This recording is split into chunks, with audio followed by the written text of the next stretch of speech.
good start. Sadiqa, I'm sorry I've got to interrupt you. Daniel Cameron has just moved to the podium. Let's listen in to his remarks in Frankfort. Good afternoon, and thank you for joining us today. I know that many in Louisville and across the Commonwealth and country have been anxiously awaiting the completion of our investigation into the death of Miss Breonna Taylor. Prior to this announcement, I spoke with Miss Palmer, Breonna Taylor's mother, to share with her the results from the grand jury. Many of you in this room know that I had the opportunity last month to meet in person with her and other members of Miss Taylor's family, including Miss Bianca Austin and Miss Janiyah Palmer. I want to once again publicly express my condolences. Every day, this family wakes up to the realization that someone they loved is no longer with them. There's nothing I can offer today to take away the grief and heartache this family is experiencing as a result of losing a child, a niece, a sister, and a friend. What I can provide today are the facts, which my office has worked long and hard to uncover, analyze, and scrutinize since accepting this case in mid-May. I urge everyone listening today to not lose sight of the fact that a life has been lost, a tragedy under any circumstances. The decision before my office as the special prosecutor in this case was not to decide if the loss of Miss Taylor's life was a tragedy. The answer to that question is unequivocally yes. There is no doubt that this is a gut-wrenching, emotional case, and the pain that many people are feeling is understandable. I deeply care about the value and sanctity of human life. It deserves protection, and in this case, a human life was lost. We cannot forget that. My job as the special prosecutor in this case was to put emotions aside and investigate the facts to determine if criminal violations of state law resulted in the loss of Miss Taylor's life. This included examining the actions of Sergeant Jonathan Mattingly, Detective Brett Hankinson, and Detective Miles Cosgrove, the three officers who fired their weapons in the early morning hours of March 13th. In working with our federal partners on this case, it was determined that while we would share information to advance our respective investigations, we must also maintain some level of separation to ensure the integrity of each investigation. When examining issues regarding potential civil rights violations, we determined that any such violation are better addressed through a federal-led investigation, and issues involving potential criminal acts concerning the shooting are better addressed by a state-led investigation. With this in mind, our investigation focused on the events that took place in Miss Taylor's apartment on March 13th. In the months since taking this case, our dedicated team of prosecutors and investigators with more than 200 years of combined career experience conducted a thorough investigation to better understand the events that led to Miss Taylor's death. The team is here with me today. I want to personally and publicly thank them for their tireless work. These men and women are true public servants who for months have shown up every day with a desire for one thing, and that is to seek the truth. We decided while we would examine materials gathered by LMPD's Public Integrity Unit, we would need to conduct our own independent investigation and start from scratch in the interest of thoroughness, fairness, and finding the truth. There was no video or body camera footage of the officers' attempted execution of a search warrant at Miss Taylor's residence. Video footage begins at the point that area patrol officers arrive at the location. Therefore, the sequence of events from March 13th had to be pieced together through ballistics evidence, 911 calls, police radio traffic, and interviews.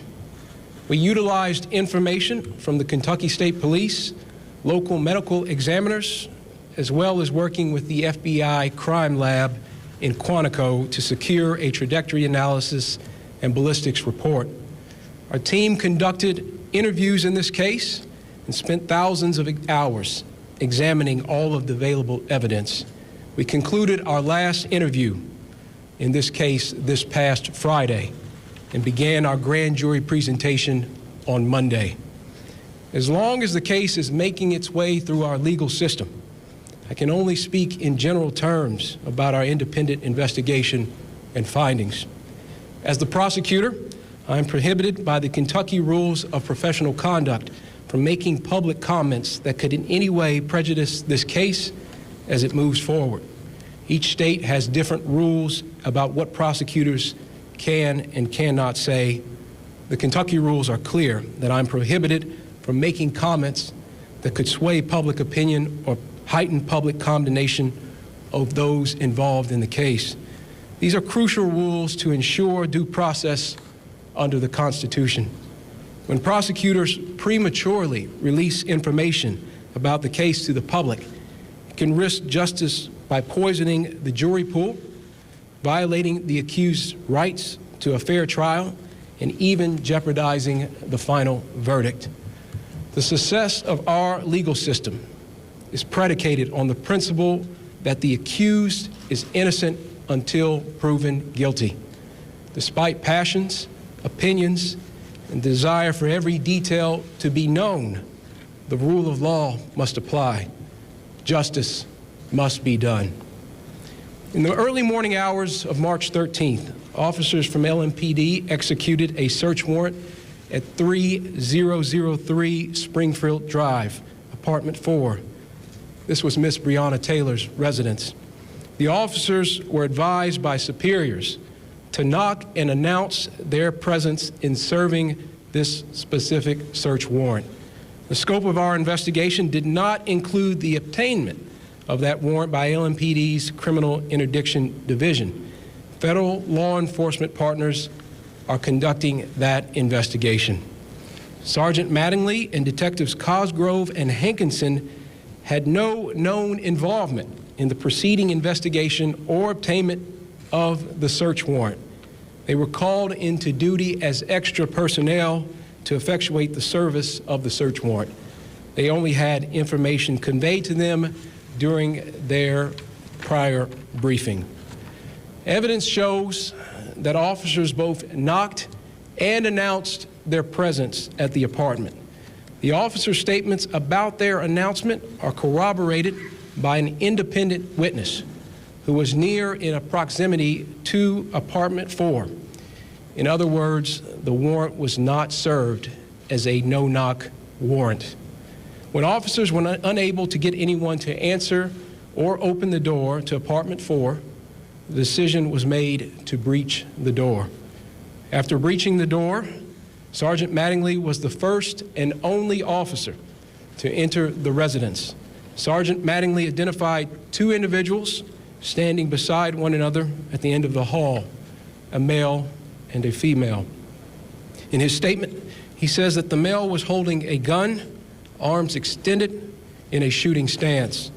Sergeant Mattingly saw the man's gun fire, heard a boom, and immediately knew he was shot as a result of feeling heat in his upper thigh. Kenneth Walker fired the shot that hit Sergeant Mattingly, and there's no evidence to support that Sergeant Mattingly was hit by friendly fire from other officers. Mr. Walker admitted that he fired one shot and was the first to shoot. In addition to all the testimony, the ballistics report shows that the round that struck Sergeant Mattingly was fired from a 9mm handgun. The LMPD officers fired 40 caliber handguns. Sergeant Mattingly returned fire down the hallway. Mattingly fired 6 shots. Almost simultaneously, Detective Cosgrove, also in the doorway, shot 16 times. This all took place in a matter of seconds. In total, 6 bullets struck Ms. Taylor. Medical evidence obtained by our team indicates that only one shot was fatal.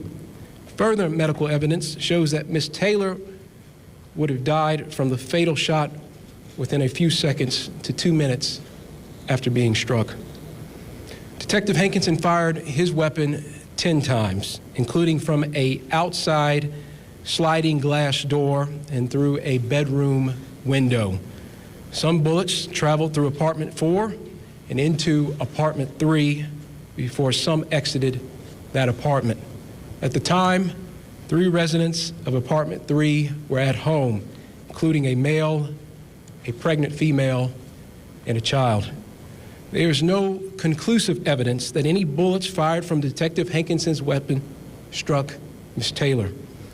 The KSP ballistics analysis did not identify which of the 3 officers fired the fatal shot. After receiving that information, I asked the FBI crime lab to conduct its own analysis to see if they reached the same results. The FBI ballistics analysis concluded the fatal shot was fired by Detective Cosgrove. Our office looked at both reports to determine if there were major differences in the procedures used by each lab that would have led the FBI to identify who fired the fatal shot. Both law enforcement agencies use similar equipment and analysis, and each lab is highly respected for their work. There was nothing our investigators could point to, nor anything provided by the respective agencies that directly explains why one lab made the call while another did not. I think it is worth repeating again that our investigation found that Mattingly and Cosgrove were justified in their use of force after having been fired upon by Kenneth Walker. Secondary to this justification, the KSP and FBI ballistics analysis reached different conclusions, creating a reasonable doubt in the evidence about who fired the fatal shot. I certainly understand the public's desire for answers, and many have questioned the length of the investigation. Simply put, we had to try every means necessary to determine who fired the fatal shot before the investigation could be completed. With a thorough and complete knowledge of all evidence collected in this case, lawyers with our Office of Special Prosecutions presented the findings of our independent investigation before a grand jury comprised of Jefferson County residents beginning on Monday and concluding today. In Fletcher v. Graham, the Kentucky Supreme Court said that the grand jury has competing but balanced functions. On the one hand, its purpose is to investigate allegations of criminal conduct and determine if there is probable cause to believe that a crime has been committed. On the other, the grand jury serves to protect the public against unfounded criminal prosecutions where probable cause is lacking. The grand jury is unique in our criminal justice system because it operates independent of the court and the prosecutor. The hallmark of the grand jury is its independence from outside influence. This independence is necessary to ensure that justice is done both for the victims and for the accused. After hearing the evidence from our team of prosecutors, the grand jury voted to return an indictment against Detective Hankinson for 3 counts of wanton endangerment for wantonly placing the 3 individuals in apartment 3 in danger of serious physical injury or death. The charge of wanton endangerment in the first degree is a Class D felony, and if found guilty, the accused can serve up to 5 years for each count. Kentucky law states that a person is guilty of wanton endangerment in the first degree when under circumstances manifesting extreme indifference to the value of human life, he wantonly engages in conduct which creates a substantial danger of death or serious physical injury to another person. My office is prepared to prove these charges at trial. However, it's important to note that he is presumed innocent until proven guilty. During the last 6 months, we've all heard mention of possible charges that could be brought in this case. It's important to understand that all of the charges that have been mentioned have specific meanings and ramifications. Criminal homicide encompasses the taking of a life by another. While there are 6 possible homicide charges under Kentucky law, these charges are not applicable to the facts before us because our investigation showed and the grand jury agreed that Mattingly and Cosgrove were justified in the return of deadly fire after having been fired upon by Kenneth Walker. Let me state that again. According to Kentucky law, the use of force by Mattingly and Cosgrove was justified to protect themselves. This justification bars us from pursuing criminal charges in Miss Breonna Taylor's death. The truth is now before us. The facts have been examined, and a grand jury comprised of our peers and fellow citizens has made a decision. Justice is not often easy. It does not fit the mold of public opinion, and it does not conform to shifting standards. It answers only to the facts and to the law. With this in mind, we must now ask ourselves, where do we go from here? Will we continue to prosecute the charges brought in this case as it now proceeds through the justice system and moves to trial? That is our responsibility. And this will be done while the FBI continues its investigation into violations, potential violations of federal law.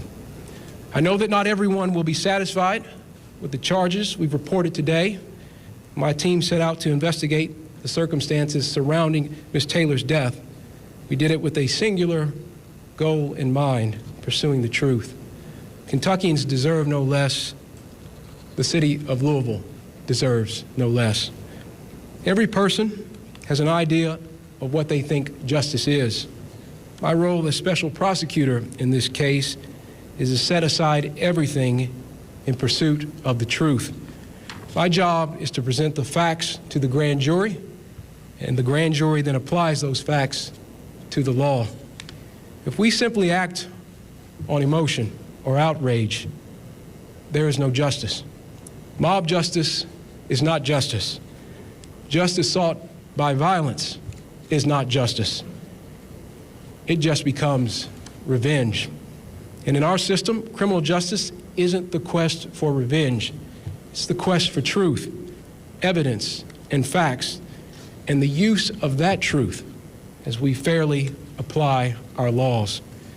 Our reaction to the truth today says what kind of society we want to be.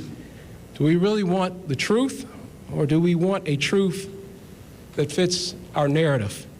Do we want the facts, or are we content to blindly accept our own version of events? We as a community must make this decision. I understand that Miss Breonna Taylor's death has become a part of a national story and conversation. But we must also remember the facts and the collection of evidence in this case are different than cases elsewhere in the country. Each is unique and cannot be compared. There will be celebrities, influencers, and activists who, having never lived in Kentucky, will try to tell us how to feel, suggesting they understand the facts of this case and that they know our community and the Commonwealth better than we do. But they don't. Let's not give in to their attempts to influence our thinking or capture our emotions. At the end of the day, it is up to us. We live here together.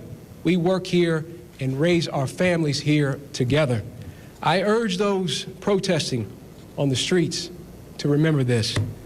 Peaceful protests are your right as an American citizen. Instigating violence and destruction are not. I've spoken with both Mayor Fisher and Governor Beshears in the days leading up to this announcement, and I urge them to do what is necessary to maintain law and order and to protect our cities and our people. We have a long road ahead, both as we pursue this case through the criminal system and as we address the pain in the Louisville community. I'm committed to being part of the healing process. When tragedy occurs, we must mourn. We must also do everything we can to prevent it from happening again. Today, consistent with that view, I'm announcing that I will create a task force to review the process for securing, reviewing, and executing search warrants in Kentucky.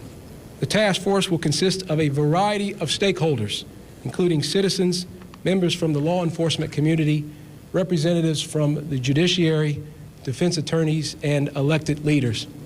I'll be issuing an executive order in the coming days to create this task force. I believe conducting a top-to-bottom review of the search warrant process is necessary to determine if changes are required and establish best practices. You have my word that I will also vigorously prosecute the criminal charges announced today. I can assure you that my team of prosecutors will continue to give this case their attention and time. We'll also continue to support the good men and women of our law enforcement community who put their lives on the line every day to protect and to serve. And I will fight for those across our state who feel like their voice isn't heard, who feel marginalized, judged, and powerless to bring about change. In a world that is forcing many of us to pick a side, I choose the side of justice. I choose the side of truth. I choose a path that moves the Commonwealth forward and toward healing. You have that choice as well. Let's make it together. Thank you, and God bless. I'll now take some questions. General, can you ever tell us what the racial and gender makeup of the jury was? I won't get into the specifics of the makeup of the grand jury. Yeah, just you mentioned that Breonna Taylor was hit by 6 bullets. You identified the one that killed her. Who shot the other 5 bullets? And did any of Hankinson's bullets hit Ms. Taylor? Based on the evidence, there's nothing conclusive to say that Detective Hankinson's, any of his bullets hit Ms. Taylor. I'm just curious Yes, what sir. your message would be to the family and those who support her in the community, because based on what you're saying today, the grand jury basically found that none of the officers involved are directly responsible for Breonna Taylor's death. Well, as I said from the beginning, and I appreciate that question, this is a tragedy. And sometimes the law, the criminal law, is not adequate to respond to a tragedy. And I fully acknowledge that, and I know many that are watching today and those that are listening recognize that as well. But the response is that the grand jury was given all of the evidence, presented all of the information, and ultimately made the determination that Detective Hankinson was the one to be indicted. To be clear, did your special prosecutors make a recommendation to the grand jury? Grand jury proceedings are secret, and so I'm not going to get into the specifics of details about that proceeding. What I will say is that we presented all of the information, and they ultimately made a determination about whether to charge. In this instance, they decided to indict Detective Hankinson. General Cameron, one question. Firing in self-defense, do you think state law needs to be changed? I'm sorry, say that again? When it comes to officers firing back in self-defense, do you think the current state law needs to be changed with cases like this? Well, what my role as the special prosecutor in this case was to provide the information and facts to the grand jury.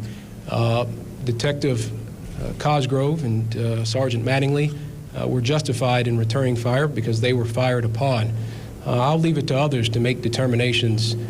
We have vigorous self-defense laws in this state, and that is something that existed prior to this case. I'll let others make judgments about that. Yes, sir. One big question surrounding this case is whether or not the officers knocked and announced their presence. Talk about the evidence that you came to that they did announce their presence. Yes, the statements that were made by officers there the night or the morning of March 13th show that they did knock and announce. The important point here is that information was corroborated by another witness who was in close proximity to apartment 4, who corroborated that information and said that there was a knocking and announcing by the officers. Was the witness a civilian or a law enforcement? The witness was a civilian. If a wanton endangerment takes place while there is a death involved, would that not be a manslaughter charge? If there was a death that occurred during a wanton endangerment? Well, Chris, to your question, I think it, again, is important to step back and recognize that what we did was uncover all the information and facts related to the morning of March 13th, and then provided that information to the grand jury. The grand jury had every piece of detail needed to make their assessment and their judgments. And ultimately, their conclusion was that the decision needed to be made to indict Mr. Hankinson. Mr. Cameron, Rukmini Kalimaki with the New York Times. Right here, I'm sir. sorry, yes, Hi, ma'am. 2 questions for you. Number 1, you said that she was shot 6 times, yet her death certificate says 5. Can you please explain the discrepancy? And the second thing is journalists in this room, myself included, have taken apart that apartment complex looking for witnesses to the point that you made about the knocking and announcing. Of a dozen witnesses that I spoke to, only one, a man who was directly upstairs, heard them announce. Do you think that's enough in the middle of the night when somebody is asleep for just one person in a tight-knit apartment block to have heard that? Is that a sufficient way of announcing? Well, let me try to answer your second question first. Your question was, it is enough for me. I think the more pertinent question is, what was the evidence provided to the grand jury? What was sufficient for their purposes? They got to hear and listen to all the testimony and made the determination that Detective Hankinson was the one that needed to be indicted, knowing all of the relative points that you made. As to your first question, can you repeat it one more time?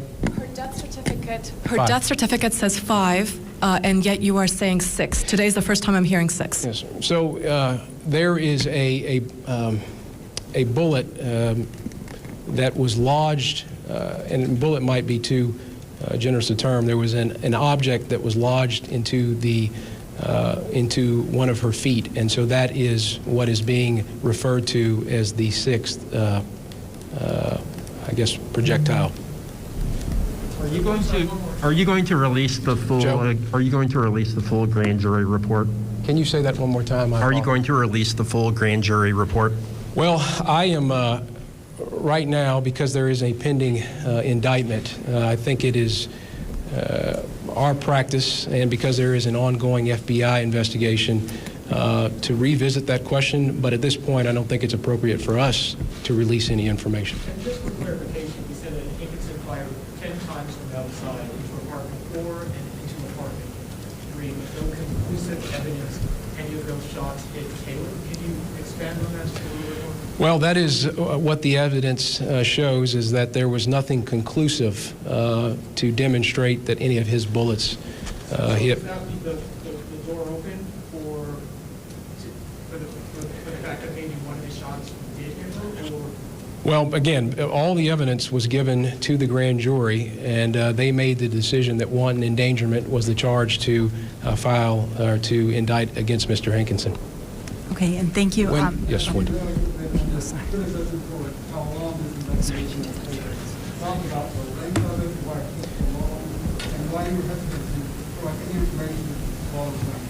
Well, your last question about providing information.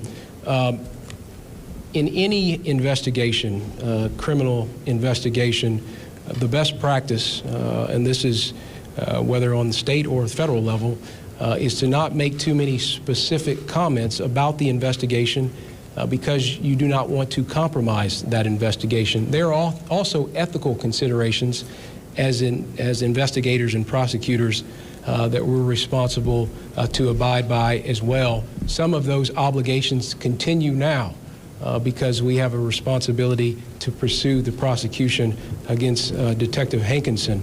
It's my judgment very early on that we needed to take this case in the Attorney General's office.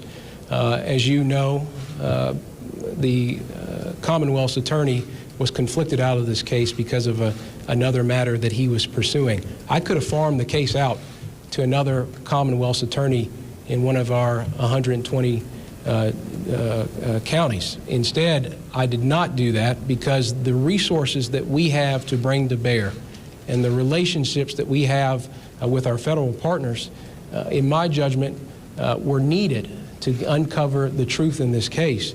And part of the reason the investigation took so long is because we needed to make sure that we were doing a thorough job of looking at all the facts and gathering all the materials, interviewing witnesses, making sure that all of our people felt confident in their presentation to the grand jury. I will remind you, as late as Friday, we were still interviewing people in this case. And so the length of it is because this case deserved thorough and fair analysis. That was needed and deserved by Breonna and by her family, for the officers involved, for the community of Louisville, and for the Commonwealth. We needed to have a thorough investigation. We also got the FBI involved in terms of the ballistics report. We needed additional, their ability to scrutinize and make an independent assessment as well. And so the length of the investigation was a reflection, I hope people understand, of how important it was that we got this right. We didn't want to rush it, and we did not. And I'm grateful to the team that is behind me for the work that they did. Look, over 200 years of combined experience. These are prosecutors and investigators who don't care about political distinctions, don't care about influence in any particular regard. What they care about is the truth. And we presented that to the grand jury. Sir, sorry. I'm sorry. I won't get into what our private conversation was. Yes, ma'am. Yes.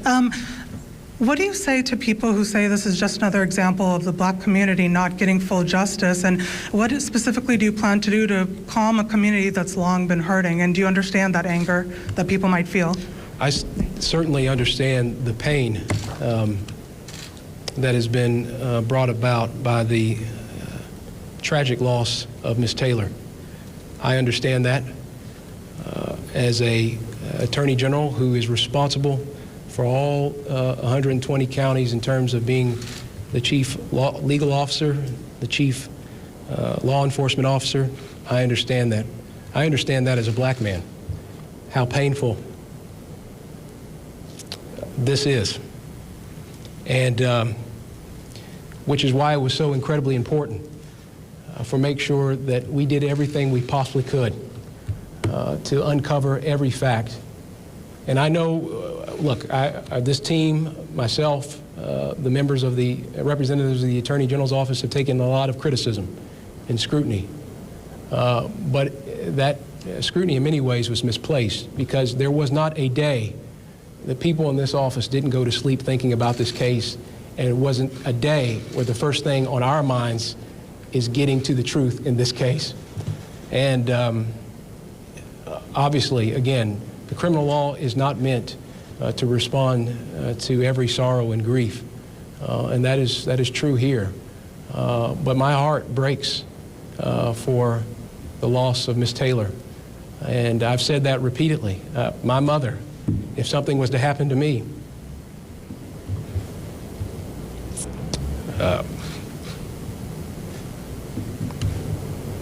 would find it very hard.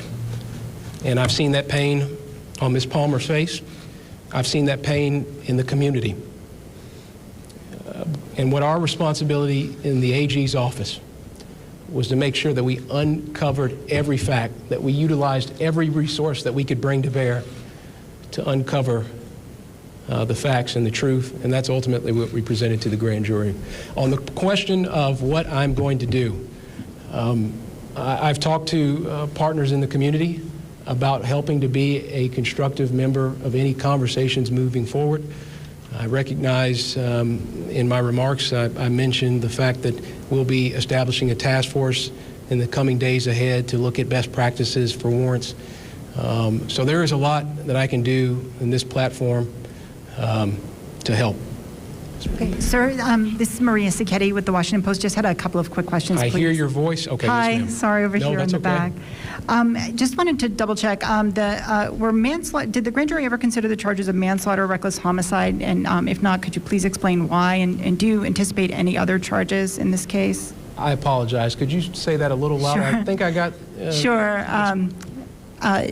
Did the grand jury ever consider manslaughter or reckless homicide or those kinds of charges? And if not, please explain why. And do you anticipate any other charges, or is this it?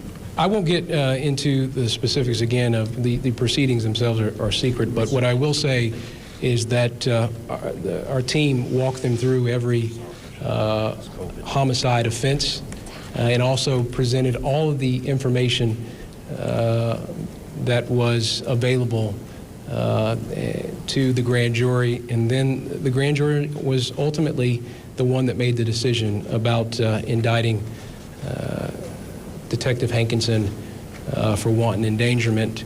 I think that in terms of what happened the wee hours of March 13th, in terms of that particular or specific date and what happened that night in the apartment, I think it is unlikely that there will be any additional prosecutions that come from that event itself. Attorney General, so can you go into the confusion over the fatal shot that was fired and kind of what the issue was there in terms of determining that? And then also, did you present the grand jury with any charges against Mattingly and Cosgrove? Well, so as to your first question, what I think you asked about was... confusion over the fatal shot. Yes, the reports that were provided to us by the Kentucky State Police and then the FBI as it relates to ballistics. So initially we got the report from Kentucky State Police and it was inconclusive about making a determination into that fatal shot. And so again, with the relationships that we have with our federal law enforcement community, and namely the FBI, I thought it imperative that we utilize that resource. And so they undertook an independent analysis and review of and conducted or provided a ballistics report. There is nothing that this team was able to glean suggesting that there was an objective reason for why FBI was able to conclusively or definitively state that Mr. Cosgrove fired the fatal shot. Both, again, KSP, their lab, well-regarded, well-respected, FBI, equally regarded and respected. That said, it certainly creates some issue in terms of providing that information to the grand jury and providing that at any subsequent prosecution. And so it was, from our judgment, important to provide both of those to the grand jury and then ultimately let them make a determination about what to do with that information. And were they presented with Yes, charges for Mattingly or Cosgrove? I'm sorry. Mattingly and Cosgrove. Say Were that they again. presented with any charges for Mattingly or Cosgrove? Well, what I will say is that they were walked through all the homicide offenses, and with that information and the information and facts that were provided to them that we uncovered in our investigation, they made the determination that Detective Hankinson was the one that needed to be indicted here. Yes, ma'am. General Cameron, just a couple of questions. First of all, does Castle Doctor apply at all in Lieutenant Walker's defensive disorder? The second question is, could you give me an idea of the percentage of people of color who are color on the team of investigators presented to the grand jury?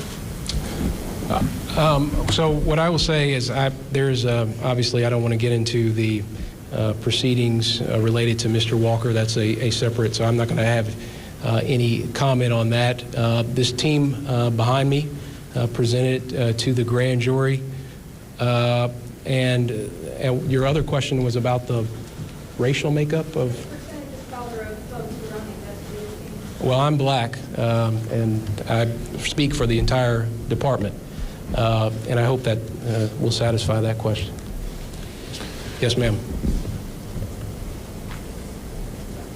Yes, ma'am, I'm sorry.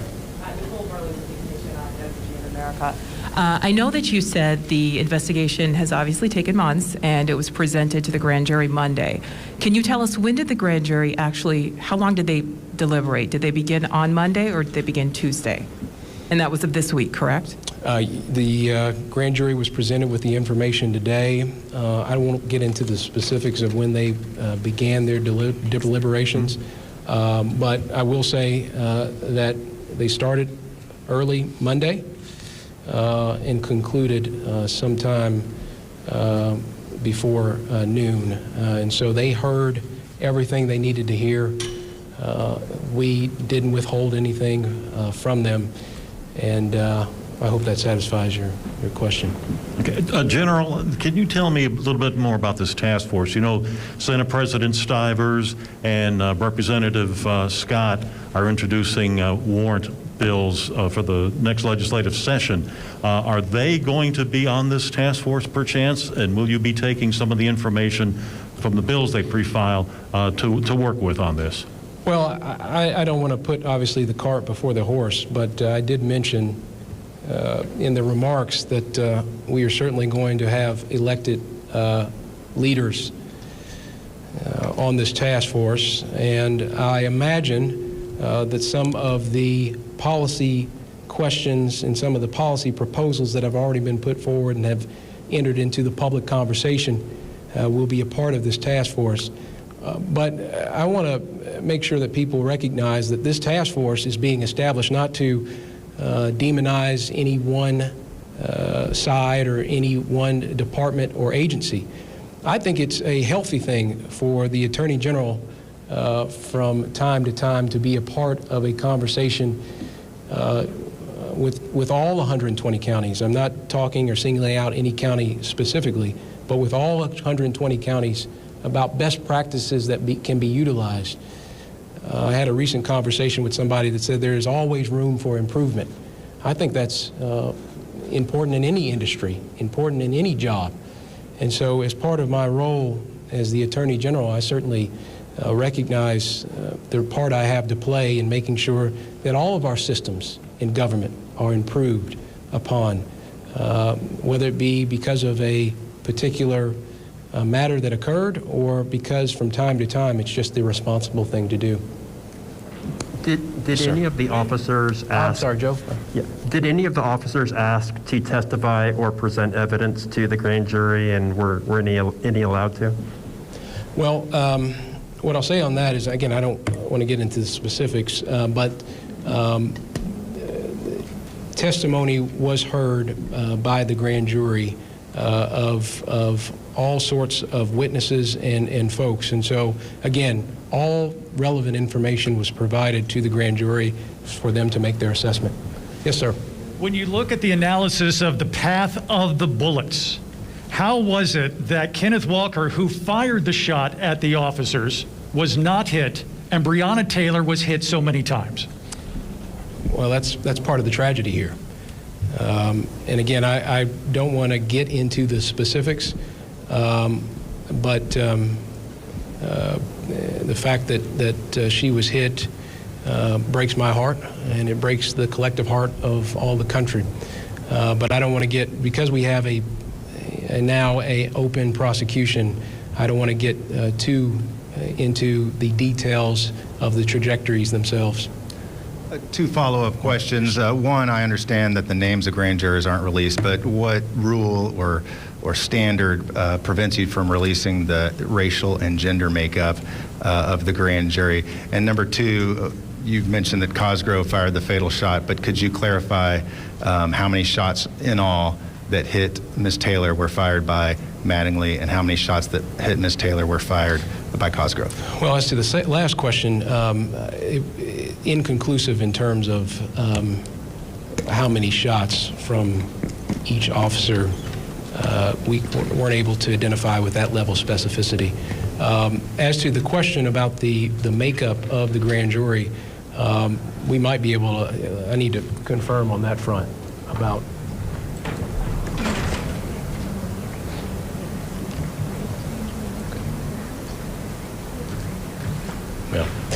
Yeah, you know, the fact that this has received so much scrutiny, I think it'd be inappropriate for me to share the information about the makeup of the grand jury, just to the extent I can protect them. Will you release the investigative file or recommend that LMPD release it? Well, look, and the role that we now have is to pursue the ongoing prosecution against Detective Hankinson. And so I think it'd be irresponsible at this juncture for this office to release any sort of file, again, because we have this ongoing prosecution. And I'm not going to comment on, and I think I certainly shouldn't be recommending, again, because of the ongoing prosecution, any sort of recommendation as to relates to a release of a file. We're going to have time for 2 more questions. Oh, Daniel, okay.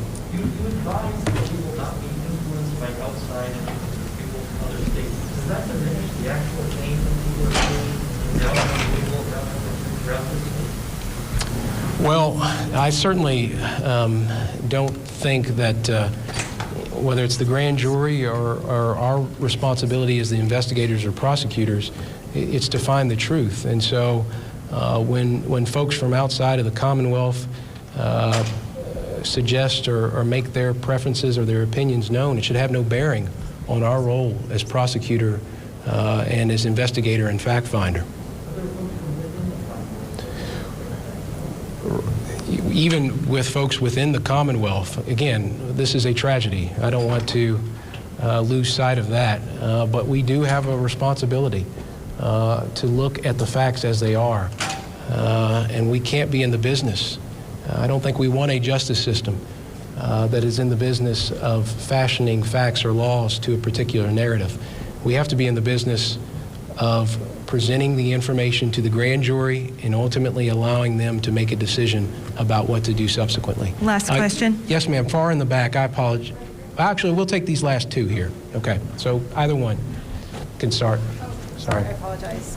Thank you very much, sir. I wanted to ask if you, if you believe personally that someone should have been charged with homicide or one of the similar charges in this case, and if you could please walk us through what happened after the officers knocked on the door. Did they hear an answer? How long did they wait before everything erupted? But both of those questions, please, and thank you very much. As to your first question, again, this is about what the grand jury decided. One of the misconceptions out there is that the Attorney General's office was in the business of making charges, and that's just simply not the case under Kentucky law. Our role is to present the information to the grand jury. We dispense with that responsibility. We did it after a protracted investigation that uncovered all of the facts. That was our role. That was our responsibility. And we presented everything to the grand jury for them to ultimately make a judgment about what to do next. And in this case, in this instant, they decided to indict Detective Hankinson. As to your other question about what was provided to the grand jury, I can't get into the details of the specifics on that particular issue. Yes, ma'am. Yes, sir. In the beginning, you said that you spoke with Breonna Taylor's family today. I know you can't tell us word for word what they said to you, but how was the news received? Well, it was a hard meeting. And I won't go any further, I won't elaborate, but it was a difficult meeting. And look, when I ran for this office, I ran because I had some singular ideas in mind. And you never know exactly what issues you'll be presented with and what challenges you'll be presented with. And today was one of those challenges, to have to sit in that room and provide the information to Ms. Palmer and to other members of the Taylor family. It's been a difficult day. This is a difficult day for everyone standing up here. This is a difficult day for those here that have to report this. And it's a very difficult day for Louisville, all of the Commonwealth, all of the country. I recognize that. And I certainly recognize the responsibility that I have to help in the healing process.